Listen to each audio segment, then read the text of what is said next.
The world of business is evolving. Markets are shifting, competition is fierce, and the future belongs to those who can innovate. At Innova Hive, we help businesses turn challenges into opportunities, ideas into impact, and strategy into success. We are a premier innovation consultancy committed to helping businesses unlock their full potential. From strategy development to market insights, we equip companies with the tools they need to stay ahead. A tailored approach to business transformation, market analysis, and growth strategies.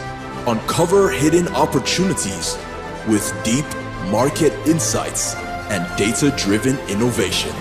Masterclasses and workshops designed to empower leaders and professionals with cutting-edge innovation skills. You might be wondering, why Innova Hive? We don't just consult, we collaborate. We create solutions that work. Our team brings years of experience in global markets, empowering businesses across Nigeria and beyond. And our mission to transform businesses, elevate industries, and redefine possibilities. The future of business is innovation, and innovation starts here with Innova Hive. Are you ready to transform your business? Well then, let's innovate together.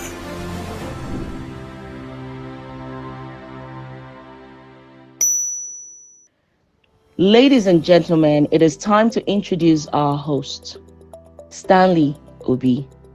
Stanley Obi is a visionary business leader whose career spans almost 2 decades across the FMCG, beverages, and consulting sectors. His journey reflects not only deep functional expertise, but a consistent track record of redefining how organizations think, grow, and win in competitive and rapidly evolving markets. Stanley currently serves as the co-founder and CEO of Innova Hive Integrated Limited, a disruptive innovation consulting firm that partners with African businesses to unlock new growth through structured innovation, capability building, strategy development, execution excellence, and product incubation. Under his leadership, Innova Hive has become a trusted catalyst for companies seeking to move beyond traditional models and accelerate their transformation agendas. His career includes several notable leadership roles: Business Unit Director for Premium Brands at Grand Oak Limited, General Manager of Brand Marketing and Communication, Revenue Growth Manager at Coca-Cola Hellenic Bottling Company, and multiple innovation, brand, and strategy roles at Heineken Nigeria, where he led portfolio innovation, market intelligence, and consumer insight functions. These experiences have uniquely positioned him at the intersection of strategy, consumer engagement, product development, and organizational growth. Beyond corporate leadership, Stanley is a respected thought leader and author. His book, The Innovation Trap, distills years of hands-on experience into a practical guide for avoiding the common pitfalls brands face when pursuing innovation. He has also co-authored textbooks on services marketing and business environment, shaping the minds of future professionals. His voice is regularly featured across industry platforms as a keynote speaker and trainer, from the Industry Summit to Trace Live and the Lord's Achievers Award, where he shares insights on innovation, strategy, leadership, and the future of business. Stanley's academic and professional credentials are equally distinguished. He is a graduate of economics from the Delta State University, Abraka, Delta State, Nigeria, and also has a summa cum laude MBA degree in global innovation and change management from the Horizons University in Paris, France. Stanley's professional strengths span innovation strategy for emerging markets, brand marketing and execution, business model innovation, growth strategy, executive coaching, market research, insight translation, and strategic communication. He is widely recognized for helping organizations turn complexity into clarity, ideas into impactful products, and teams into engines of sustainable performance. Please join us in welcoming our transformative leader, a strategic thinker, and a passionate advocate for innovation-driven growth, Stanley Obi.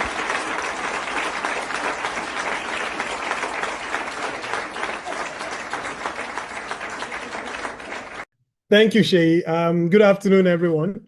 Thank you for making our time to be with us today. It's Saturday here in Lagos, Nigeria, and usually Saturdays are spent in Owambes and stuffs like that. But today you decided to make our time to be here, and we really, really appreciate you. We don't take that for granted at all. So let's jump straight into it. Our topic for today is the data-driven advantage. And it gets you thinking, why would some businesses grow and others fail? A lot of times when we see business owners or SMEs, it's not about the fact that they lack the passion. No, it's not that they don't have the right levels of hustle to make their businesses become a reality. It's also not because they do not aspire to grow their businesses, but a lot of times what data clearly shows us is that a lot of them fail due to not having the right levels of clarity for their business. And this kind of clarity comes from the use of data and the translation of data into insights that help you make the right kinds of decision for your business. Now, for me, the moment everything changed was, I remember some years back, I was having some conversation with some senior colleagues of mine, and in business, you would often have people weigh down on you based on their opinions and their feelings. However, when we turned to data, we realized that the decisions we were trying to make would have gone south if we had not turned to data. And data is simply a set of information that helps you understand where you're coming from as a business, helps you understand the landscape that you play in, and oftentimes gives you a clue into what is coming. Now, the problems most SMEs or business owners face, and now most of the conversation today might be centered around SMEs because they are really the focus. So whether today you find yourself in paid employment, but you have that dream or that goal of someday running your own business, then this is very useful to you. Or you also work in a company, a multinational, an indigenous company, the fact still remains that whatever role you hold, your ability to interpret data, distill insights from it, and help companies make right decisions would make you stand out. So the problem oftentimes is not the lack of talent. It's not the lack of effort. It's not even, most times, it's not even the economy. It's basically the lack of insight. So most businesses are guessing their ways through growth. Sometimes you get lucky. Oftentimes you don't get lucky. So one thing I would like us to really focus on today is that guessing is not a strategy. Guessing is basically gambling. And SMEs, unfortunately, cannot afford to gamble. Unlike bigger organizations that have deep pockets, for small businesses, you only have one opportunity to get it right or you go home. And for small businesses, you often become aware that data changes everything. So with data, you have clarity. With data, you can act with confidence. With data, you can scale predictably. And the essence of scaling predictably is that, again, you have very little resource. you don't want to gamble away your resources, because the moment it's gone, that's it. You pack up and you go home. So you want to be able to make decisions that gradually get you ready for the next step of growth for your business. And that's the only time growth becomes less of a mystery and more of a method, as you master the art of using data to drive your decisions as a business owner rather. So what I've seen works for a lot of brands, from brand strategy to innovation to building growth systems, is that most successful businesses work with one thing, and that's really it's data. It's data that drives the day-to-day decisions, and that's usually their cutting-edge advantage above every other competition out there. It's not theory, it's real life how businesses make decisions and stay afloat. So why does this webinar today, why is it important? Why does it matter? It matters because in a few minutes, you're going to be getting some very, very important advantage on how to better understand your customers, how to predict opportunities, how to scale with intentionality. Again, this is not a motivational speech session. This is a very practical session where you'll be gaining some insights on basic methodologies that can help you drive consistent growth in your business. So today we are putting a powerful, real insight into your hands. And what you decide to do with it today could very well shape the next phase of your business growth. So when it comes to data, when it comes to insight, when it comes to helping businesses see the invisible, there's no one better than Seyi Adeoye. He's been around for quite some time. Seyi has been in the market insights industry for well over 20 years, close to 3 decades of helping businesses grow through data. And I have the privilege of having Seyi as my guest speaker for today. Today being also the maiden edition of our webinar series. We are excited to have Seyi join us today. Ladies and gentlemen, please join me in welcoming our guest speaker, Seyi Adeoye. We'll go through his profile and then I'll welcome him to take us through the session for today. Thank you very much. Ladies and gentlemen, it is time to welcome our guest speaker. It is an honor to welcome a distinguished leader whose work has shaped industries, guided organizations through complex growth journeys, and strengthened the strategic backbone of businesses across Africa and beyond. Today's speaker, Mr. Seyi Adeoye, is a seasoned business leader with over 2 decades of deep expertise spanning strategy, business development, growth advisory, marketing, and international expansion dynamics. His career reflects a rare blend of analytical rigor, strategic clarity, and practical leadership that has consistently delivered impact at scale. Seyi's remarkable professional journey includes serving as Client Services Director at Kantar Nigeria, a role equivalent to Deputy Managing Director.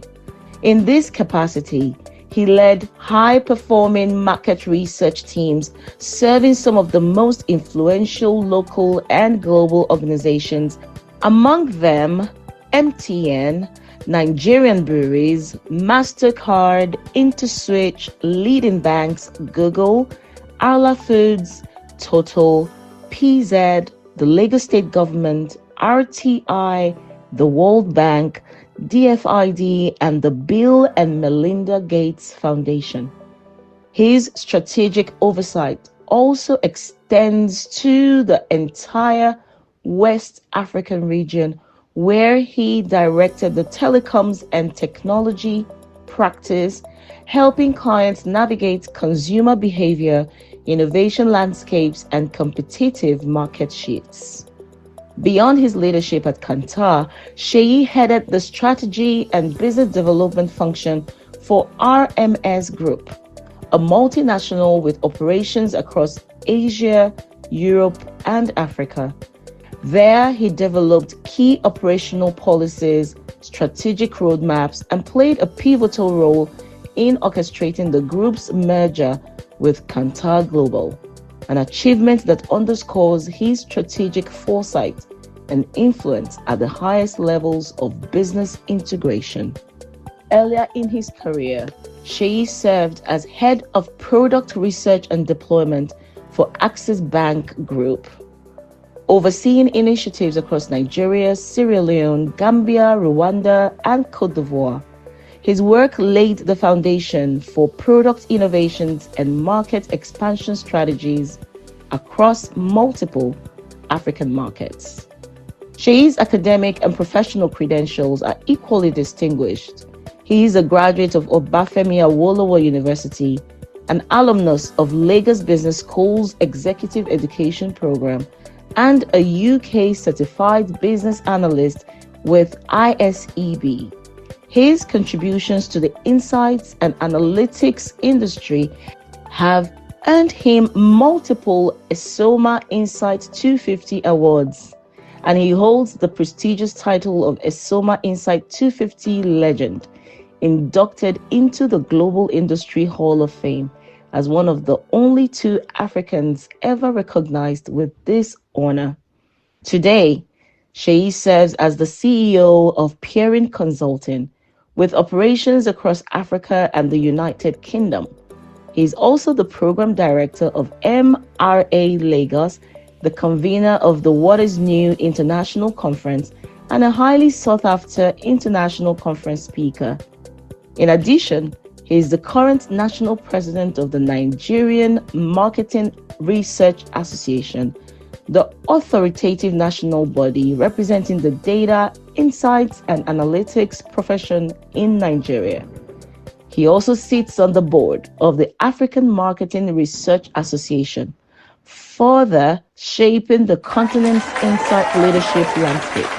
Please join us in welcoming a visionary strategist, a respected industry leader, and a global voice in data insights and business transformation, Mr. Sheyi Adeoye. Woo! Welcome, sir. Thank you so much. And thanks. Please, can you confirm you can hear me quite all right?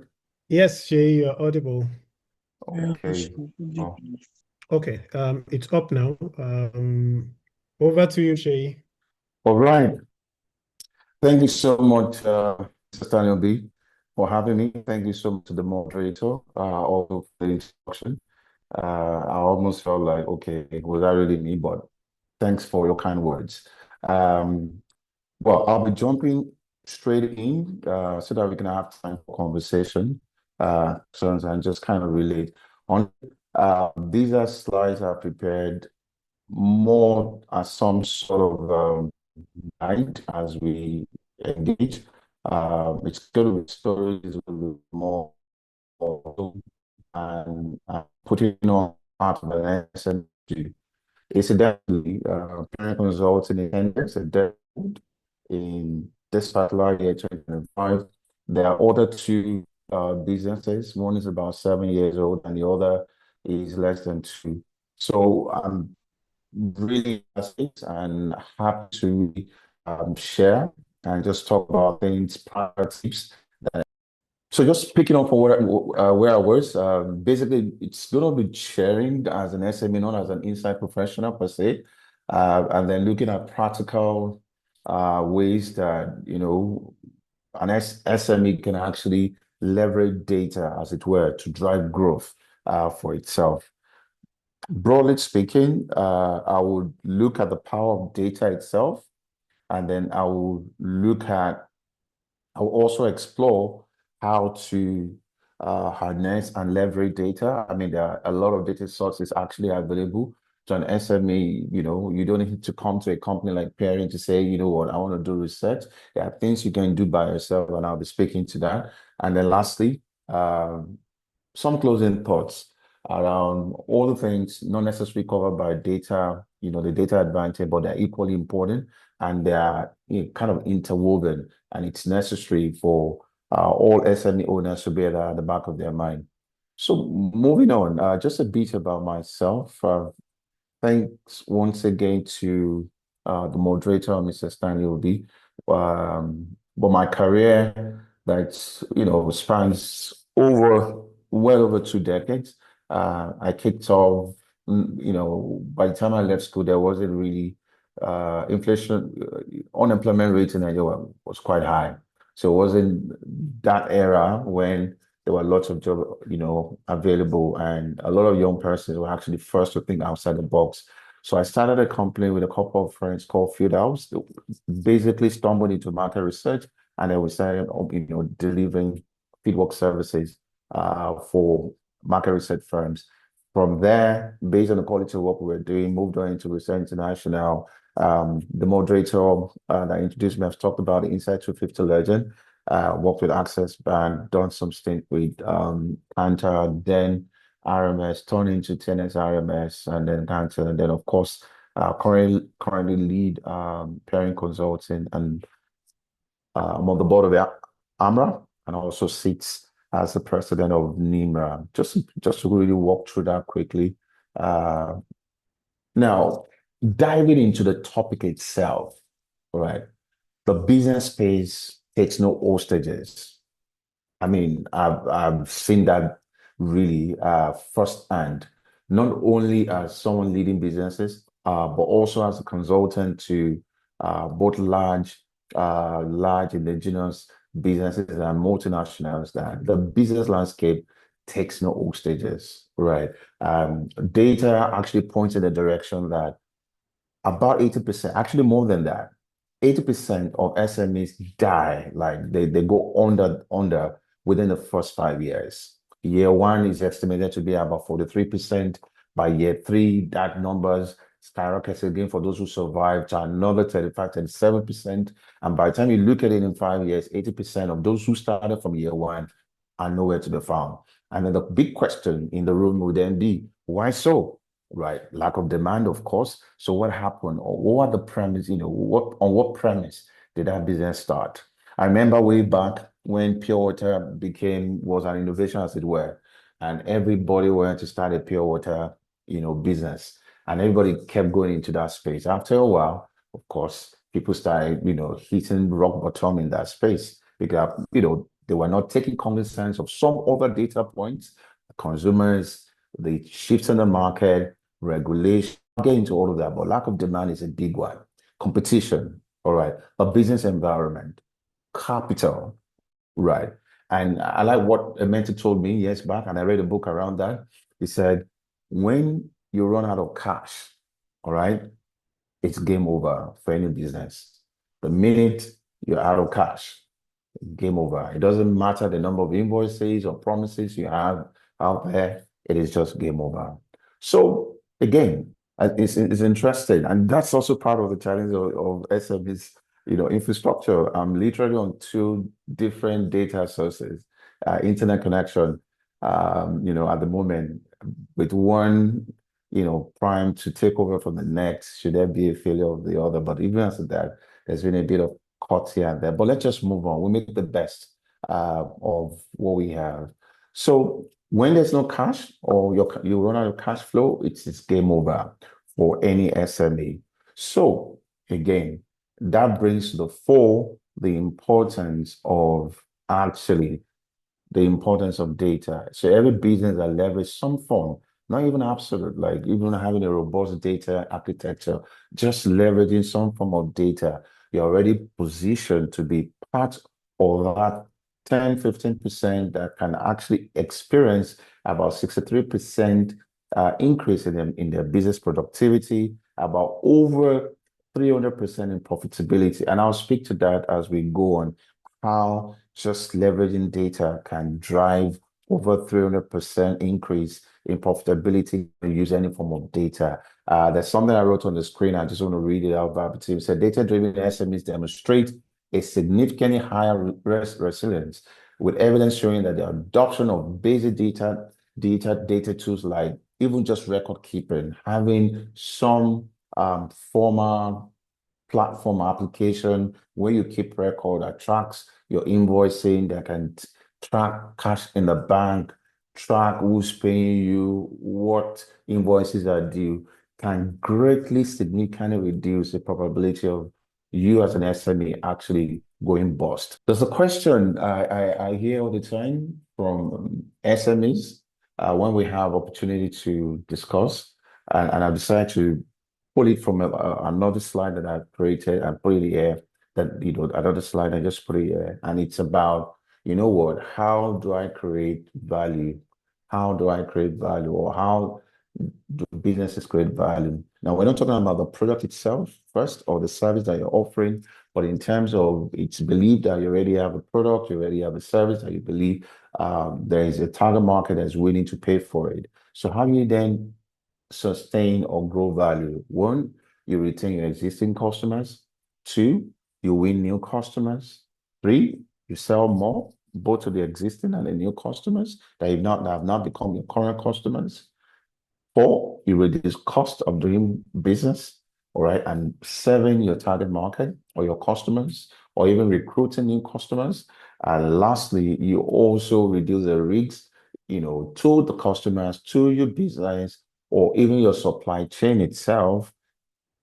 You begin to do backward integration, or you start another line of business that ensures that you're able to produce and meet all demands that comes your way as a business, as an SME.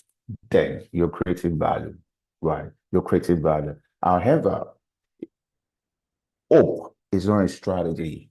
And I'm a Christian, by the way, and I absolutely believe in God. Not only do I believe in God, I do believe that whatever we do as a Christian, for me in particular, I do not speak for any other person, is the fact that God is the center of all. God causes men and materials and things around you to favor you. That said, hope is not a strategy. Hoping it will be better tomorrow, hoping someone will show up, hoping your customers will like what you do, hoping whatever kind of hope you're hoping as an SME, it is not a strategy. Applying your mind and having a framework to think about how value is created and how you are going to capture value, it's a better way to look at your current situation. So there's something on the screen. Feel free to screen grab if you want to. All right. It's a framework that can help you start thinking intentionally about your business, whatever stage your business might be, 2 years, 5 years, 7 years. You want to look at it critically and analyze, and see what's the current situation of my business. And the minute you start thinking like that, you're thinking data. You're already thinking data. So number one, where do we create value? All right, as a business, in the textile industry, in one service industry, how do we create value? What is that value that will bring to the table that customers or consumers are willing to pay for? Oh, do I even have a good view of the persona of my customers? Who are these people? Do I know them? Why should they buy from me?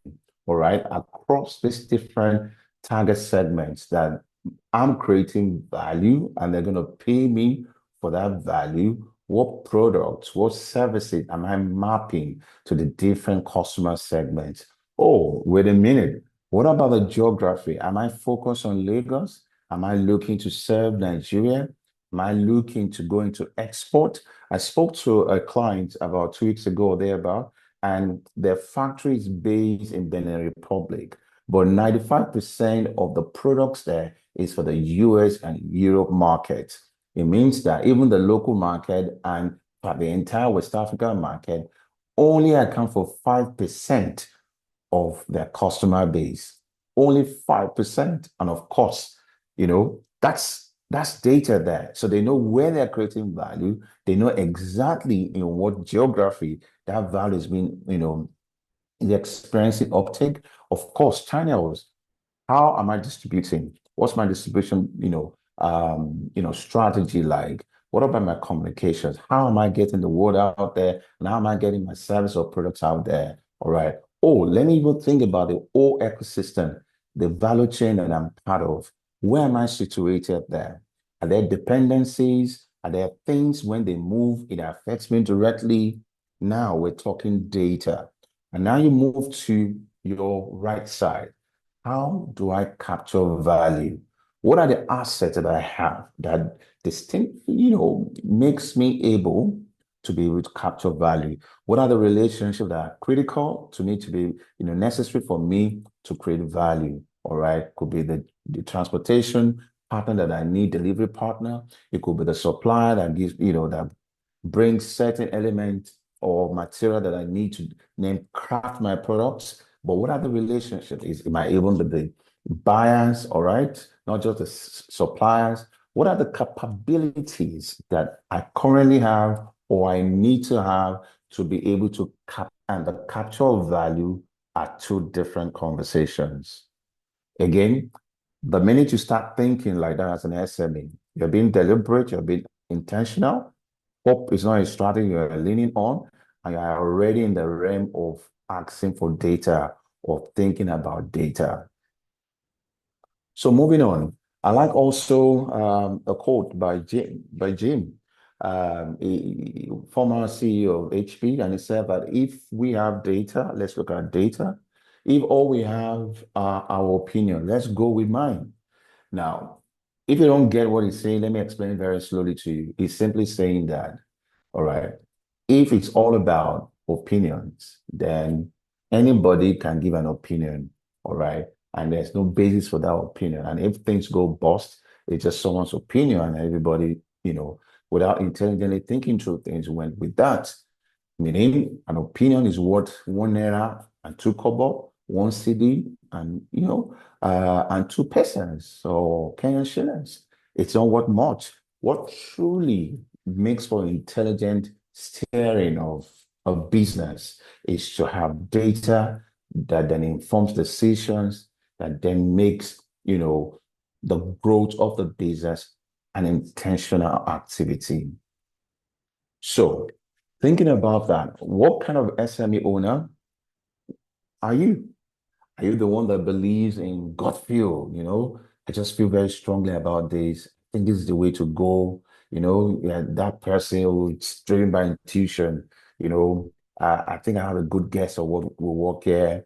In my former life, I used to do 1, 2, 3, 4. And that when we ask you, how long ago was this former life? It's 50 years ago. It's 10 years ago. However, the macros of the market has moved. Nigeria today, in terms of the economic fundamentals and indicators, is not the same just 3 years ago, just 2 years ago. So someone relying on 5 years ago experience, you can just imagine how misguided the decisions and such conversations would be or are already. All right. And it's inherently just risky to think like that. All right. To think like that and operate your business like that, what your book said, what your brother said, right? It's just not a way to drive growth for a business to be intentional. However, when we start talking about a data-run business, you're relying on facts, no emotions here. You're relying on facts and figures. All right. Every idea, hypothesis are put to the test based on data. All right. Yes, you're inspired by previous experiences, but then you are subjecting them to current up-to-date data to guide and make sure that your decisions are intelligent. Now, data helps you to mitigate. It doesn't stifle you from being creative.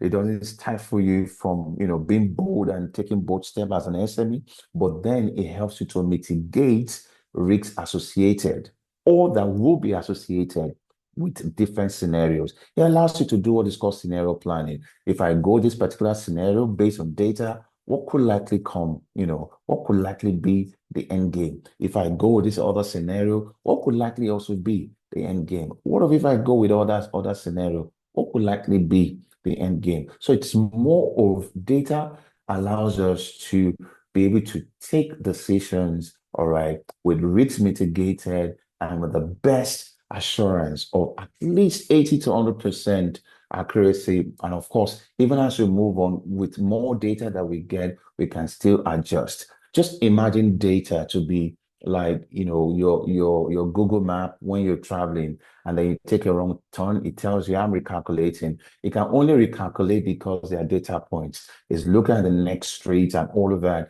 And that's the power of data. It allows you, enables you to recalculate, even if a decision based on prior data is not panning out the way you expect it to be.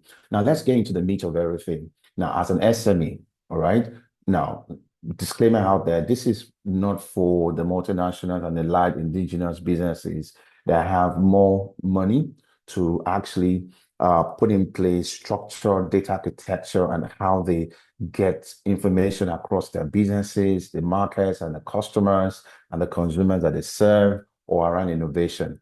I'm speaking here to SMEs who literally will have to go grow, as they grow. Let me put it that way.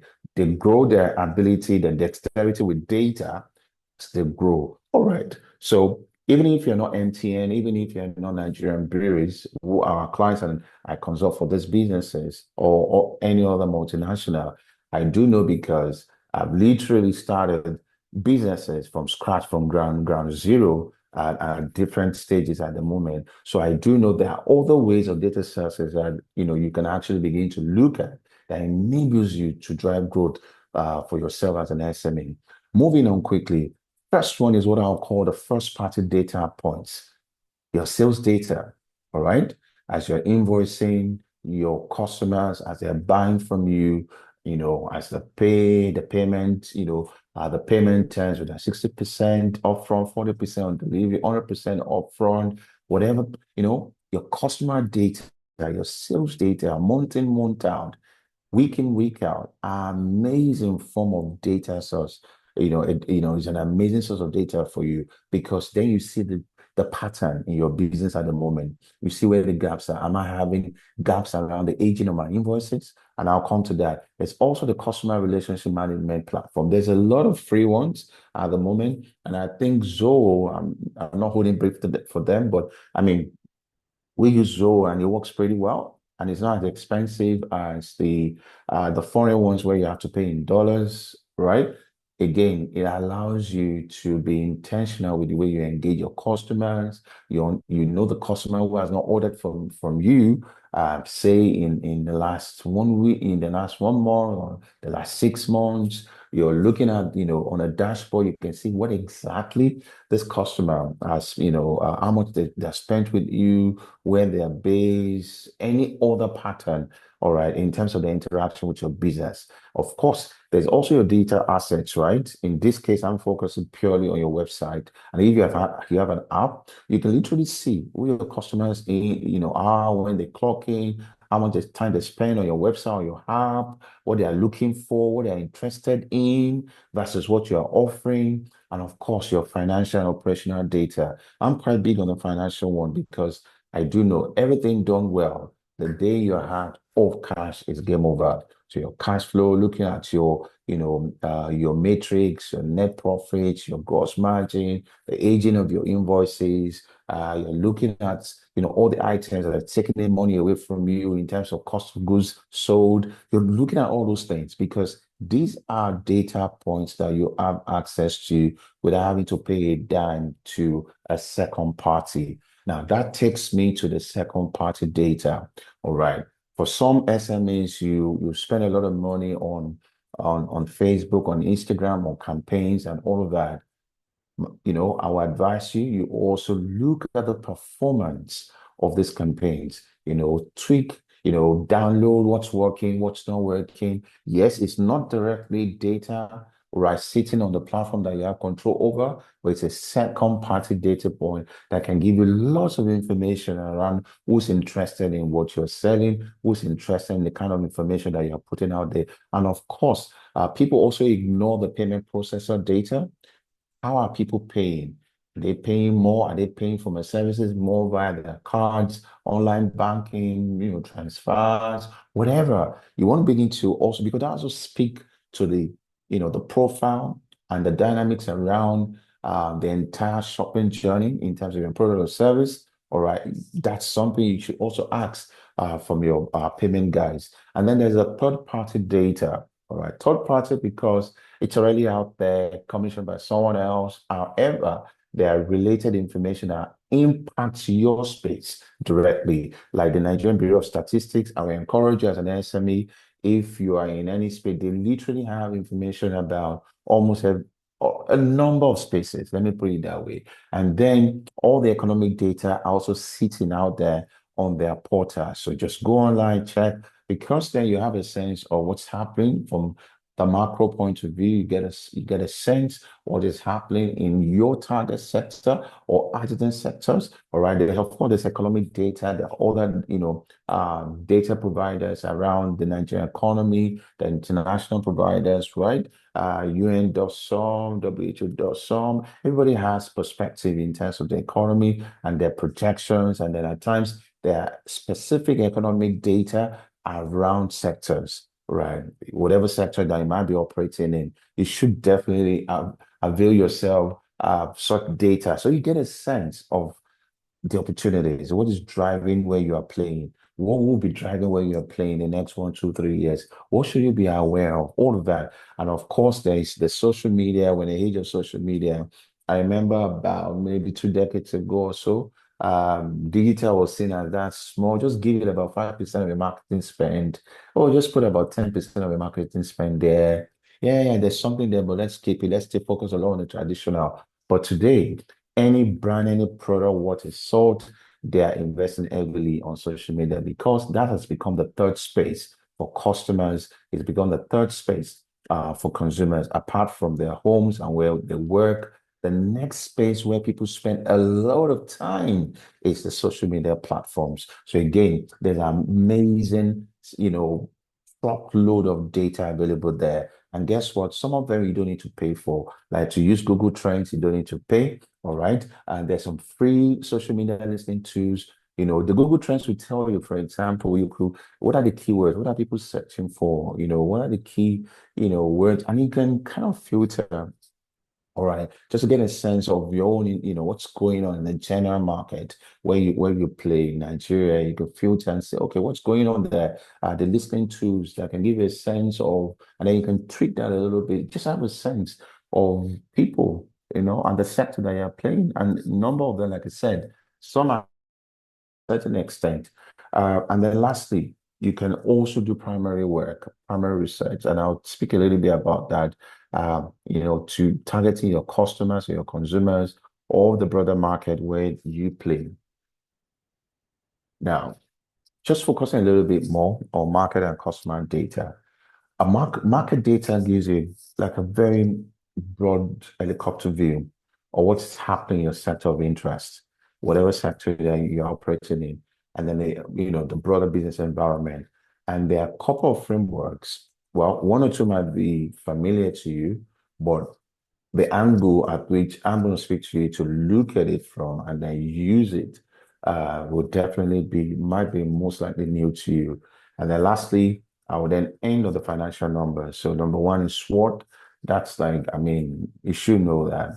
A lot of people know that, but the angle and the way I really want you to look at it and use it as a framework in terms of data that you have access to and how you think about a business is really what I want to focus on. And then there's the PES2 one, the political, economic, social, technological, environmental, and legal, model that allows you just have that better high view of what's happening. And then, of course, and guides your decision. There's the portfolio process. And then I'm focusing on the four fundamental piece of marketing, which again, you can't be in business without, also looking at that and that also guiding what you do. And lastly, the financial figures. So moving on. Now, a lot of people know about SWOT, maybe in school, all right. But SWOT, I want also think about it, that as an SME, why should I bother about SWOT? All right. The first two, strength and weaknesses, is into that. You're looking at your business. You're looking at whatever structure you have internally, right? And then for opportunities and threats, you're looking at the external factors that directly also impact your business. All right. Because every business is always in a competitive flux. You do not exist in a vacuum. All right. Number one is strength. Why do I have a reason to win with this business? What are the things going for us? Is there a way that will deliver our service? Fake way, ingredient that we put into the whole thing that makes it unique? Is it about the knowledge that we have that we think is scarce? It's not that, widespread. Is it about, the uniqueness of our communication? Whatever it is, what I summarize trying to be, what are the reasons I believe I have the right to win? Okay. What are the reasons that I have that I truly believe that, based on this, I do have a right for this business, for myself leading this business to win. Then for weaknesses, it's basically saying, all said and done, what are others doing better than me? What advantages do others have that I do not have? All right. That's the way I'm from the lens of an SME. That's how I'm going to define weaknesses here. What are the other advantages that competition have over me? Strength is what do I believe are my advantages over competition. All right. And then when I begin to now look at the external fact, I'm looking at opportunities that let's put aside the weaknesses. My strength, what can it deliver? All right. Because of this unique advantage that I have, what are the opportunities that are open to me as a business? And how do I maximize this 20%, all right, to deliver 80% revenue for me? Why I'm doing that? Are there threats? Most often than not, they are really outside my control. Again, I look at my weaknesses. I'm like, what are the advantages or things or moves that competition could make, right? That could, negatively impact me. Or maybe at times it's not even competition. Maybe it's even the enabling environment, the government policies. If you look around, for example, the POS agent, it's an economy that was created just by a single policy, a financial inclusion policy. And suddenly we're all used. Now it's like common sight. We see POS agents everywhere. It's a whole economy. That economy was kicked off by just one single the government and the neighboring environment. What are the things that could go wrong that could then mitigate my opportunities, that could mitigate my strengths? That's the way an SME should look at that. And this conversation, you must have it. My advice is that, as a leader of an SME, you do it first thing in the beginning of the year or the closing of the previous year.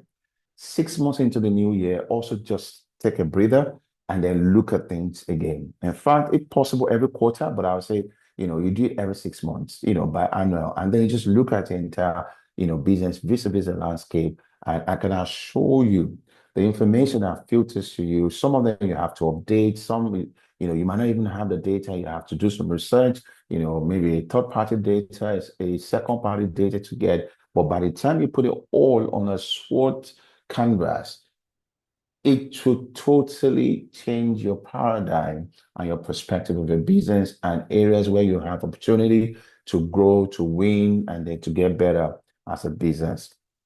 Now, there is other interesting one that I like using a lot. When just thinking about business and thinking about where the opportunities are and what kind of data sets, I need as a business leader to then make the right decisions. Number one would be the political landscape. It's called PESTU. It's just for understanding the external landscape, right? Because a business does not exist in a vacuum, right? You're looking at government policies. I talked a bit about that in the previous slide. You're looking at the tax. Now, if you're tracking, we all know that there's some tax reforms that are going to kick into effect January 1st, 2026, right? What are the tax policies? How are things changing? The Trump statement, how's it impacting things? What has moved? What has stayed the same? You're looking at the economy, all right? You're looking at the moves being made by the government. You're looking at inflation rates. It's about 16% now. Comparing that to where we started at the beginning, at the beginning of the year or even last year. Looking at the exchange rate, it's still high but stable.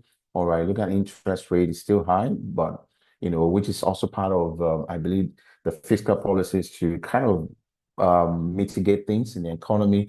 You're looking at the disposable income, all the macros and the consumer trends, people out trading, down trading across categories. What is that saying? Are my categories where I play, are they also being impacted? Are they part of it? What about unemployment rate? That's also been modified earlier in the year. How's that stacking up? You're looking at the population growth. Is the economy growing faster than population growth, or the population is growing faster than economic growth? You're looking at the demographics, right? 72% of Nigerians are less than 30 years old. Extremely youthful market. The same thing applies to the broader African continent. The age distribution, you're looking at health and well-being. How's that catching on?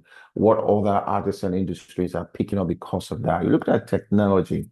You're looking at changes. You're looking at how innovation has been accelerated compared to technological adoption. You're looking at the rate. What does that mean for your business? Are there areas or parts of the business that you run that you're responsible for that is going to be disrupted, or you can actually intentionally technology, or the legal frameworks also guarding and guiding the spaces where we operate, and of course the environment, as simple as the climate. I was discussing with a friend, and he said it's so amazing, it's so strange and odd that it's raining in November. By November, we should be in Hamatan, all the way to December, January, and all of that. But how's weather? All of that, how is it impacting environmental policies? No more sachet, how is that impacting your space? What are the things, happening within the broader environment that, unintentional, but it's coming your way into your industry. All right. All of these, what it does for you as an SME owner is that you are informed. And when you think in terms of your growth strategies, when you think in terms of your activities, you are really razor sharp and guided in terms of what you should be investing in and what may have worked a year ago or 2 years ago that you should just go and pack because it's not in the light of these new external factors. It's not going to travel into 2026, for example. Now, there's also the Porter Five Forces. Now, made popular by Michael Porter, an Harvard professor. A number of us might know him. The reason why I included this here because it's around, as a business, all right. In this case, I'm using it, for SMEs to think about their business, right? It's focused on profitability. That what? How do you extrail an industry? How do you extrail where you play? All right. And then he came up with these five forces that can give you a sense of whether you can grow profitably within a space, or you need to begin to rethink your playbook within a space. Number one, how easy it is for other people to get into that space. Again, the pure water space, the fashion space, think about whatever you have at the moment, and begin to ask yourself how easy it is for other people to pick up themselves and say, you know what, I'm going to that same space. All right. What's the barrier to entry? How easy is it? All right. The harder it is, most likely the more profitable and less competition that will be in that space. Oh, what about suppliers? In the ecosystem where you play, are there few suppliers that supply, critical, ingredients or parts of the entire thing that goes into producing or offering a particular service or a product? Are there few suppliers, or there are a lot of other alternatives in terms of supply? If there are few suppliers, it means that they can increase prices. You may not really exactly have control over that particular part of the value chain, and you might have to struggle with that. But if there are alternatives in terms of a lot of other suppliers that can provide the same thing to you, it could be the clothing material, it could be whatever you need to produce a product that you finally take to your customer or your consumer. And then, and that's why a lot of multinationals, by the way, just putting that out there, then, a lot of them years ago start thinking about backward integration because you want a bit more control, all right? It's just a bit more control around the suppliers, because then it kind of speaks to your bargaining power. The same thing with buyers is everybody selling to certain set of buyers, depending on which part of the ecosystem you are in, right? So imagine the agricultural space where there are few aggregators, and then all of us are farmers, and all of us are trying to sell to the same set of aggregators. So the bargaining power is actually not with us as the farmers, because we don't even have, as it were, even storage facilities to keep our produce. So we're in a hurry to sell off. And then we have just this limited number of aggregators that have the financial wherewithal to actually even buy what we want to sell. So the bargaining power is with them. You need to be able to understand that on the supplier side, who has the bargaining power, within my business ecosystem. On the buyer side, who has the bargaining power within my business ecosystem? And of course, there's also the threat of substitutes, and there are other things people can use. Just on a lighter note, we did see about 2 years ago when the pressure was really, high and hard on Nigerian consumers, that a lot of consumers were down trading and out trading for certain categories. So for products that had alternatives like the butter, the margarine, and mayonnaise, we saw people just picking one and sticking with that one instead of having varieties in their homes and all of that. So again, even for you as an SME, you're wondering what you are producing, your product or your service, are there very good substitutes, not necessarily in your space, maybe even an artisan space, to what you're producing, because it begins to tell you, gives a sense into the profitability trajectory of that particular aspect. And of course, the most of your part of it is a competitive rivalry. Every single player in your space, every other business SME like yourself doing the same thing. Definitely, if there's a lot of them, it means that there will be a lot of pressure. Everybody will be raising towards the bottom line. Like what I mean by that is that it's going to be a price war because there's so many alternatives, right? So many other people doing the same thing, just the same thing. Unlike if the competition, yes, substantial, but kind of spaced out because the barrier to entry is quite hard. Again, this as an SME owner, when you sit down and then do the data collection around this, and a lot of what you need to gather in terms of data is not commissioning the research. It's actually you going online, trying to find out as much as you can, talk to people in the space, and then gather all this data together to make informed decision around how you run your business. Now, the foundational 4 Ps are no-brainers, right? None of us have any business running a business. We have no business running a business. Pardon the tautology, but it just kind of put it out there the way I wanted to get across to everyone. Nobody has any business doing business if you don't even understand the foundational 4 Ps, all right? It goes as high as 7 Ps, service space, to 9 Ps, to 10 Ps, but the foundational 4 Ps are extremely important for any SME, all right? Number one, being clear on how you create value. Remember the other previous slide around how you create value. What is the product?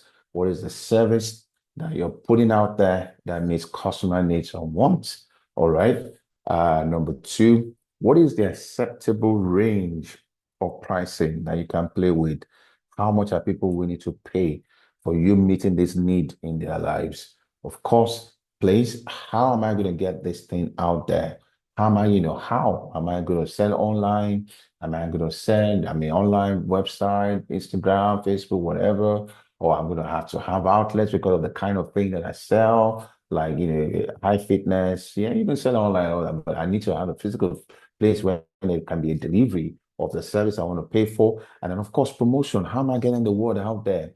I like an interesting and famous age-long, almost like age-long quote around marketing that if you have a product and then you do not put the word out there, via activities and strategies just to raise awareness and persuade people to buy, it's like you're winking at a lady in the dark. She will never know you have any interest. You will never know that you want to do anything. The same thing. All right. So foundationally, you would then want to look at your business again, and be very clear cut how you're creating value. Was a product or service? Okay. Do I have a sense of the price, that the acceptable range of pricing that customers are willing to pay?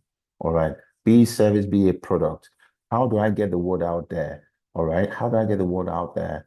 Thought leadership,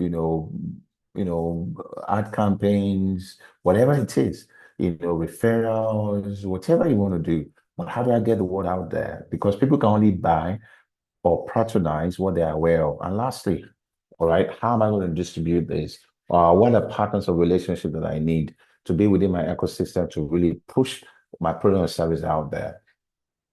Now, this is my favorite part of the different data sources, to be honest. because one of my mentors drilled it into my brain, literally into my skull. Like, you know what? The day you're out of cash is game over. That there's a, revenue is vanity, gross margin is maybe sanity, and net profit and gross margin, sanity. But the real deal is your cash flow. And what is cash flow? The rate that cash is coming in, the rate that cash is going out, that equals your cash flow. You might have invoices out there. You might have people promising, I will buy tomorrow, I'll buy next week. It won't pay bills. It won't keep the lights on. It won't keep your suppliers paid. All right. So out of everything, number one here is cash flow. Cash in the bank, cash available for you to do business. All right. You must have that figure. You must track it on a daily basis. You must track it on a weekly basis. You must track it on a monthly basis. You must track it. In fact, you must have what I call a cash runway. All right. You must ideally, as you grow as a business, you must have 3 months cash run rate. All right. Meaning, even if no business comes in, nobody makes an order. All right. Buy any product or service from you, in the next 3 months, can you survive? You must, as you grow on, begin to build a 6 months cash run rate.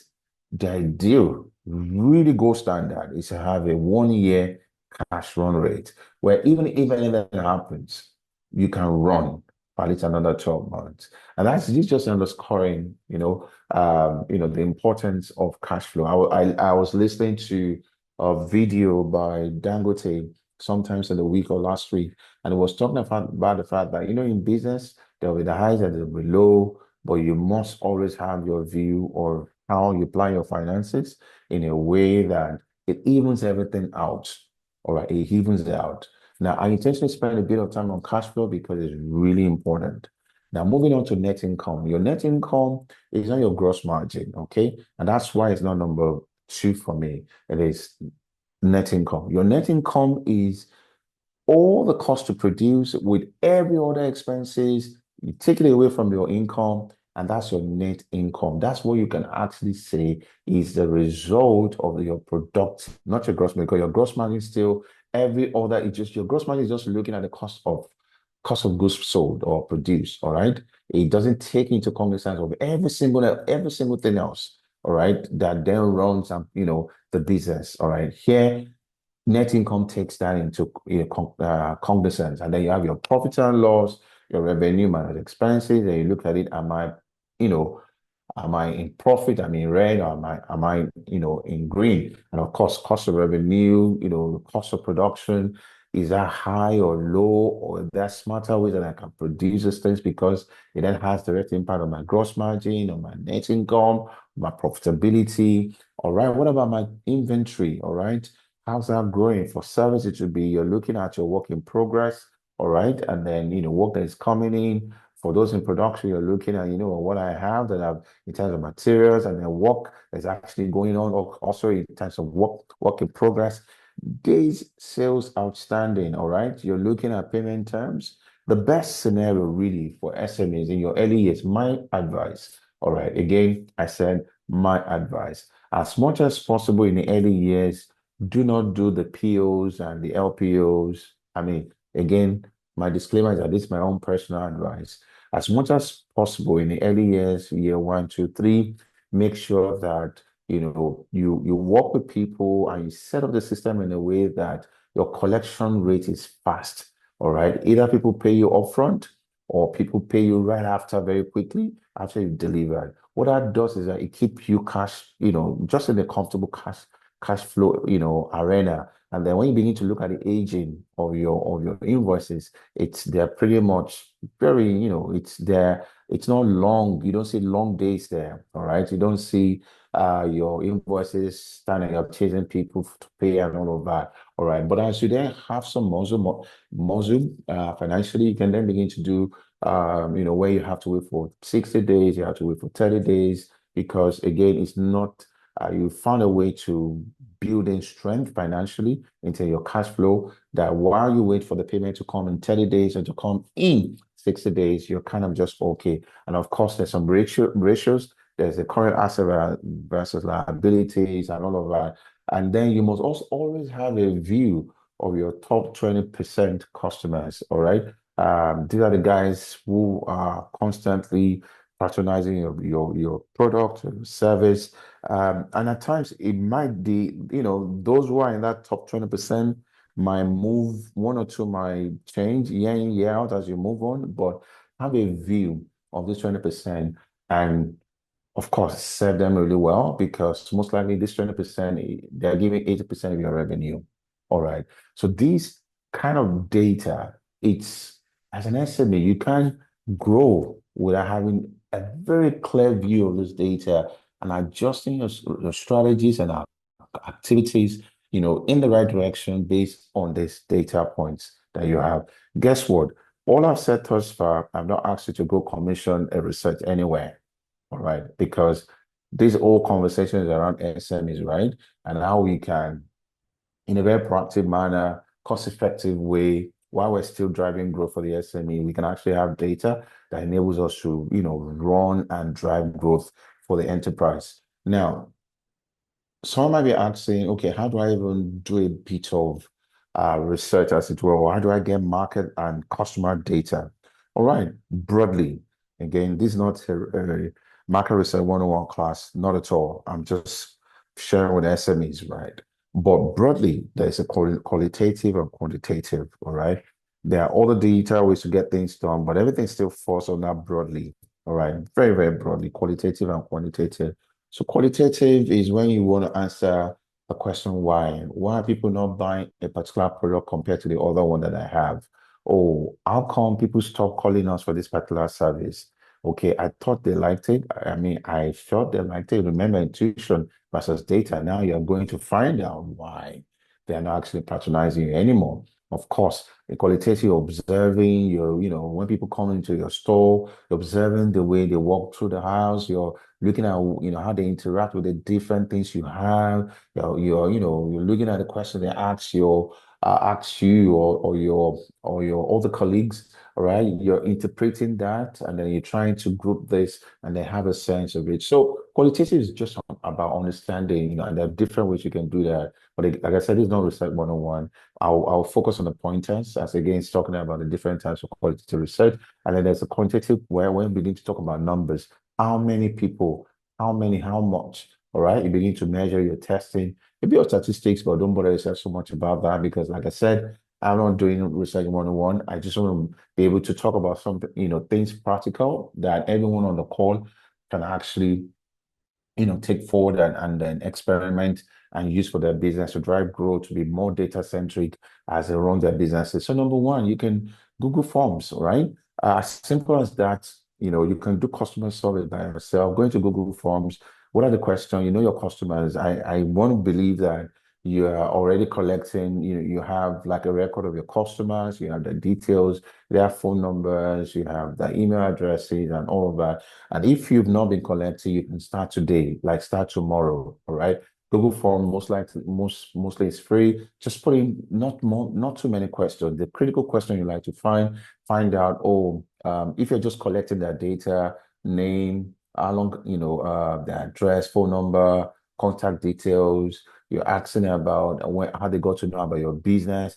That would tell you, which of your thought points is working. All right. And then you're asking them, what was maybe their last experience with you, what services they would like to get from you that they're not getting, do they have any suggestion for you? Within 5 to 7 questions, right?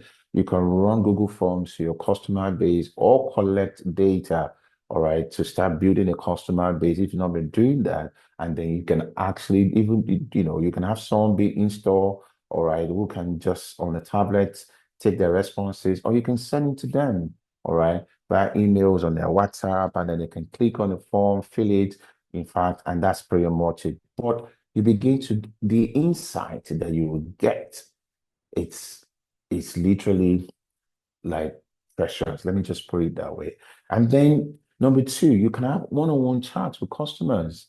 All right. These are your customers. They can be your top 20%, they can be the other 80%, but you want to keep, have conversations with them in terms of what their experiences are. You want to have conversations with them in terms of what their expectations. Remember, your customers are other people's customers too. Don't be in delulu, okay? All right. There's a book I will talk about towards the end.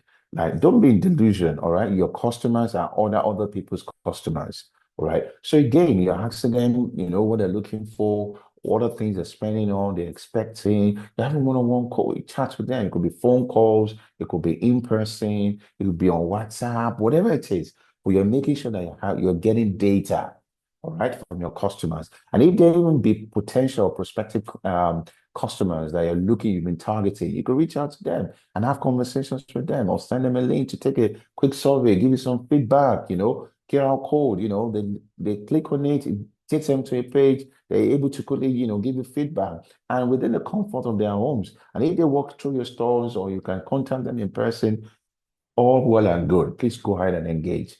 Again, I've seen friends who run certain businesses, do what is called open house events. All right. They just invite certain set of customers. It could be their 20%, it could be their 50% in terms of top clients into a space or their stores or to an event. Guess what? It is their event. They plan the event just to bring them together. And guess what they're doing? They're getting feedback from them. They are interacting with them, appreciating them, and then asking them questions around what they can do better, what they're expecting, what suggestions do they have from them. These are data points. These are qualitative, data, because it's in words, all right? But you can even do surveys, doing such kind of events. You can do Zoom. This same open house events can be on Zoom. You could just get top 3 or top 5 clients together on a Zoom, and you're having conversations with them, or just one at a time. All right. It could even be a WhatsApp call. All right. It doesn't have to be Zoom. The number 3 is just about having more than one person together, and they know each other to be clients to you, and then they're having conversations with you, and they're able to give you pointers and direction and data that you can work with in terms of how to improve, how to get, do more with them, or get more or do more with people like them. All right. And again, you can also, as an SME, create your own communities. I've seen that. I'm part of one, I think about 3, where, you create WhatsApp groups, and then you have your customers, then you're interacting with them. They're first to know when you release things. They're first to know whether, discounts. You're also sharing with them information that you feel will be most, interesting to them. Maybe it's a lifestyle business, or maybe on your website, you create a microsite, same website, just a microsite, members only, and then there are discounts, all sort of things you put in there. And then you're also engaging them. You are allowing them to be able to interface with you and your business quite directly in terms of feedback, in terms of complaints, in terms of suggestions. All these are data points, right? And of course, um, you can do lots of data analytics that cost you next to nothing. The Google Trends, tracking the analytics on your app, on your website. These are data points. Of course, you can also even do secondary research. There's ChatGPT. I was recently talking to the CEO of one of the major conglomerates in the country, and he was talking about how they're thinking of going into EV two-wheelers in Nigeria, and he asked one of his managers to, go come up with some sort of document just talking about the opportunities. Guess where this guy went to? He went to ChatGPT, and he said he created a 10-page data and report on two-wheeler markets in Nigeria. And there were things that they were not even thinking about that was thrown at them. What am I saying? There's a lot of power in secondary research. ChatGPT has made it a lot easier, but again, remember your prompts matter, how you engage matters, or otherwise. There could be hallucinations, there could be all sort of information that are really not useful to you, but you can maybe, if I'm going to give very quickly 3 tips, it would be very elaborate in your prompts. Don't do the 1 or 2-liners kind of prompt. Be very elaborate in your prompt line, and then use words like act as a expert, so and so, act as a global leader, and and so, or look at certain spaces, describe and outline clearly what are the things you really want to find out about your space. All right. Number 2 is also to stagger the prompts. All right. Don't try and dump everything. at a goal. So in your mind, already create a step progression that allows the AI to also, double check his work or throws open things that it may have left, while it was generating the first set of information for you. All right. And thirdly, human context. All right. You also have to be knowledgeable about the prompt, whatever you're telling him to go find out, read online, check documents. All right. Leave alone that so that at the end of the day, when you triangulate, it's really something usable for you. But do secondary research. All right. In any field that you might have an SME in, all right. And then also I encourage you if also you might say, "Oh, I'm not that good with ChatGPT or I'm not that good with secondary research." Okay, all well and good. There are companies that have create, off-the-shelf reports about different segments. I've made use of some in my, in the past few years. Some have very elaborate reports on the beverage space, be alcoholic, be non-alcoholic, and you see market shares, you see drivers, you see all of that. I will say to you, please invest in reports that tells you about what is happening within your space. All right. No matter what it is, it's like you're flying a plane, with the instruments, you can definitely, you're going to get to your destination. And that's the power of data also. My closing thoughts as I begin to draw the curtain on this. I also feel it's important that everyone who's an SME who's on this call definitely have, you're not looking at a 100 meters dash, I want to believe. You're looking at really building something beautiful that you'll be proud of. So at the end of the day, put at the back of your mind that products, be it service or goods that we sell as SMEs are made in a factory or in our offices and all of that. But when they go out there to our customers and our consumers, right, they begin to have the perception of what they have. There's this mental association with their interaction with your service or product that then forms connotations about your brand. All right. I like the statement by Jeff Bezos. It says that your brand is what other people say about you when you're not in the room. All right. And there's a book I'd like to recommend to everybody. If you've not read it, it's called Our Brands Grow. Okay. I made a statement earlier on about the fact that your customers are also customers to other people. Go read How Brands Grow. It will dimension it for you. But very quickly, let me just give you like some sort of helicopter summary. There's a lot more in the book. All right. Penetration. Basically, penetration means the number of people that are using your product or the number of persons within the target universe, in this case, Nigeria or West Africa or global, that are using the category where you play and your particular products. All right, that's penetration. You have to define it by either the category or you can define it by years or by the universe. And then it says that there are three important things: mental availability. All right, when people think about whatever it is that you run your business, and maybe clothes. All right, when people want to make an outfit for their birthday party, do they think about you? When people want to, make an outfit for their office, do they think about you? So when you look at all the category entry point, meaning the reasons why people interact with the space where you own a business, do people think about you? Are you mentally associated? Are you associated to those reasons in the mental spaces of your target market? And of course, physical availability is being available. All right, it could be online, it could be physical stores, but I can pick up your products when I want to. All right. But if I want your product, but I can't find you, I can't get you, then you're not physically available. And lastly, are you distinctive enough? Can I recognize you? When I go into that space to pick up that product, maybe you're selling branded yogurt or you're selling a pack food. When I go into the store, can I pick your brand quite easily? Or you're just lost in the whole thing? Is anything distinctive about you? All right, both the product, the brand, the logo, anything whatsoever. So even as you build, that's why I started with the fact that products are made in the factory, all right, but brands are made in the mind. So I encourage you to pick up this book. Time will not permit us to go into, brand management, branding, and all of that, and that's not even the space or the time for it today. But I also feel very strongly that this is also something for SMEs on the call to know. And if you're not fully aware about it already, please go pick up the book and educate yourself. Right. All we've said thus far is that if we have data, you got to look at our data. And a lot of SMEs have access to data, but they're not even looking at the data. All right. Because if it's all about opinions, I mean, even the person on the street has an opinion. And of course, I'm not sure you want to make business decisions based on that.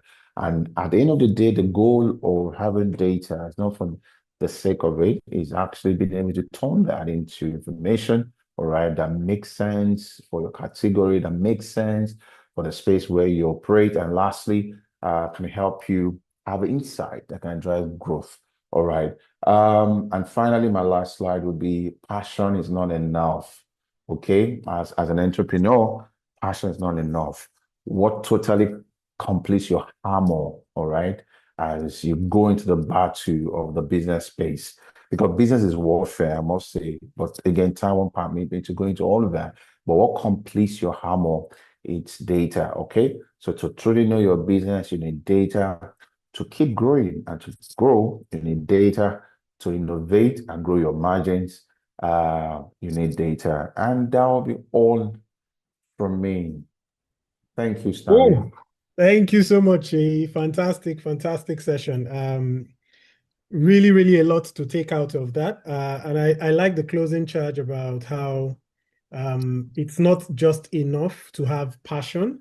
I mean, at the end of the day, passion would only get you into the door, but what ensures you stay in business is how you use data, how you use insights, and a whole lot of the things that you have shared. So, Shay, I have a couple of questions for you. I've noted down quite a number of questions, but I'll try and keep them as short as possible. I'll start with the first one. So, in your opinion, what do you think is the first or the simplest form of data that SMEs can start collecting today that can help their business decisions?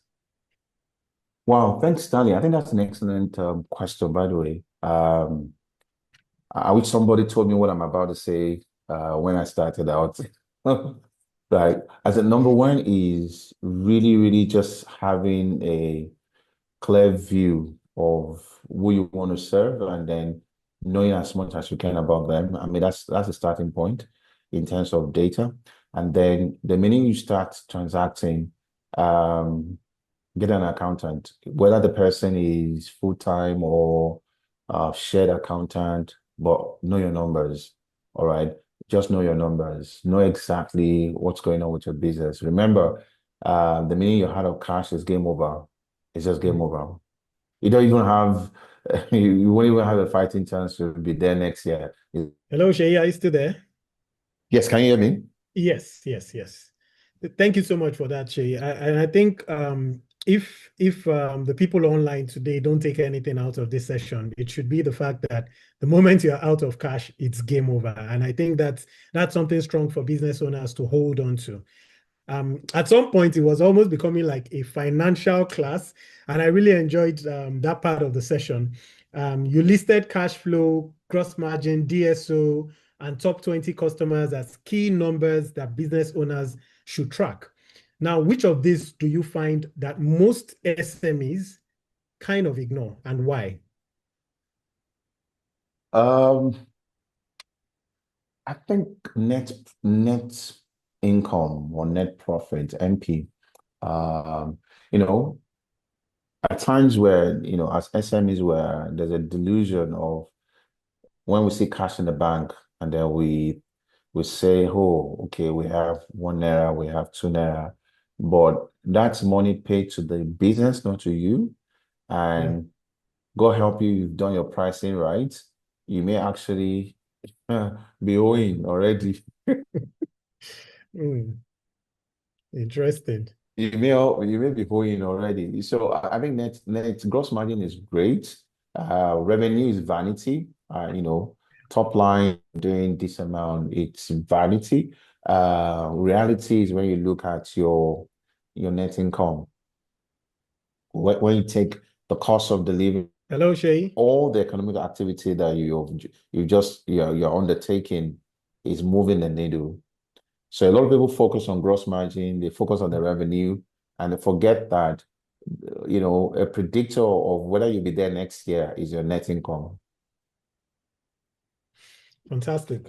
Shay, thank you so much. I would ask two more questions and then would open up the chat for any of the participants to also shoot one or two questions at you. So how can some SMEs practically use customer feedback? I know you had mentioned that as one source of data. Just to also put it out there, a lot of times when people hear the word data, they think numbers.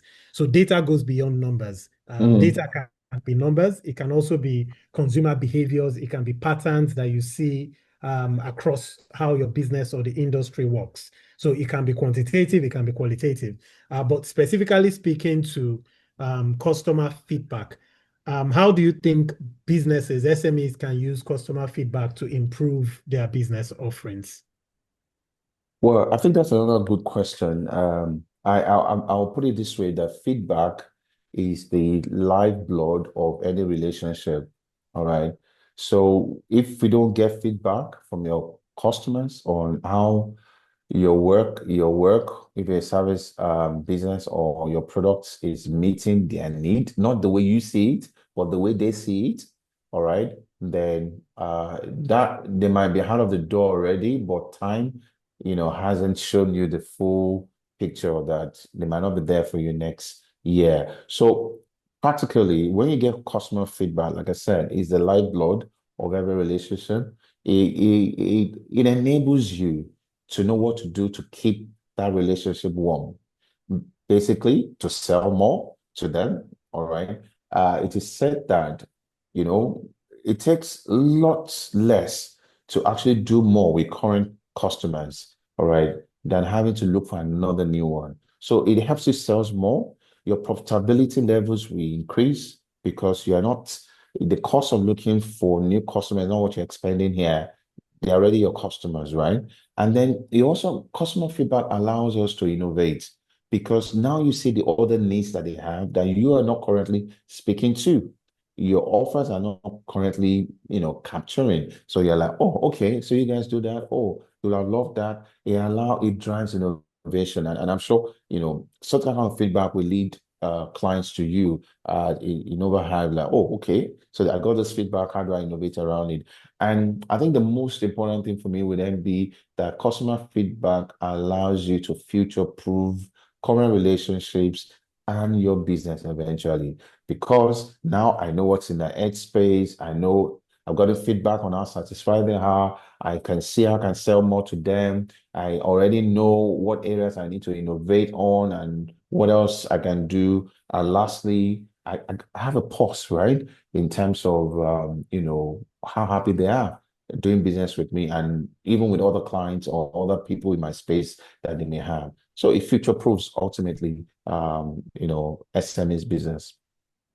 Fantastic, Shay. Last question, and I will let you enjoy the rest of your evening. So, now in business, there are different schools of thought. There's a school of thought that believes that business is an art where you go by gut feeling, you go by your instincts.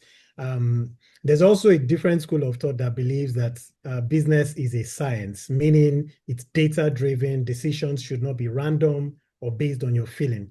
There's also that school of thought that believes in the intersection of both schools of thought. In your opinion, for a business that would like to combine instincts and data, do you feel there's room for that kind of business growth, or do you think it's strictly should just be one-sided where it's all about the data?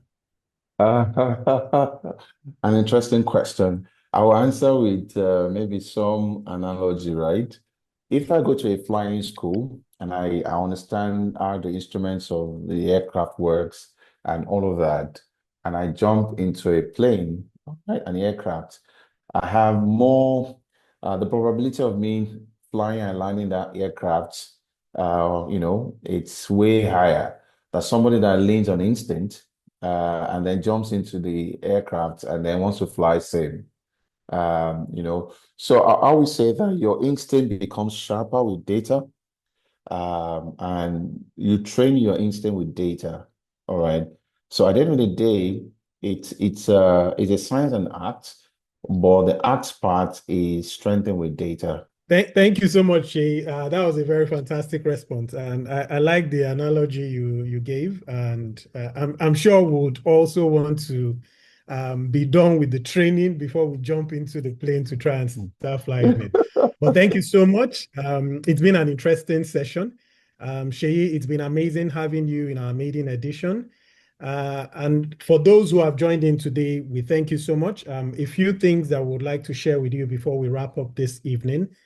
I will share screen shortly. Okay, so in terms of what's next, our next free webinar will be coming up sometime in January. That will be on the 31st of January, 4 p.m. West African time. That's the last Saturday of the month of January 2026. And it's going to be around the purpose-driven branding and storytelling. So how do you as a business owner humanize your brand? A lot of times people seem to focus on selling products. You need to learn how to elevate your game beyond selling products because there are so many products out there. What differentiates you and makes convert your product into a brand is the way you drive the storytelling. It's the way people can relate and connect with your brand. And that's what we'll be talking about come January 31st, 2026. Again, to the next slide, we have a certification program that would also be coming up sometime next year. That would be in February next year. And this is going to be centered around bridging theory and practice. It's a 6-week program for those who are interested in having a certification in business scale-up management of data. This is going to cover business metrics, Excel, Power BI, AI marketing insights, building your data system and dashboard, and then turning insights into action. This particular one is a paid event. And then lastly, to the last slide, please. So again, Innova Hive, we are an innovation consultancy, and we work with businesses to help them unlock growth opportunities, also help them to drive strategy that can be executed in a scalable way. So if you'd like us to work with your business, please, our phone numbers are always open and our email addresses are also very accessible. Thank you so much for joining today's session. We hope to see you in our next session. Take care of yourselves and have a good evening. Thank you, everyone. Thank you very much. We have a comment in the chat room. Says the training is quite good and very commendable and insightful. Great presentation from Sheyi. Thank you, August Stanley, for making this powerful organization. And Oluwaseun says, thank you, great presentation. Thank you very much to our guest speaker, Mr. Sheyi Adeoye. Thank you. Thank you. Thank you all, and God bless. Thank you. You too. Thank you. Bye, everyone. Bye. See you at the next one.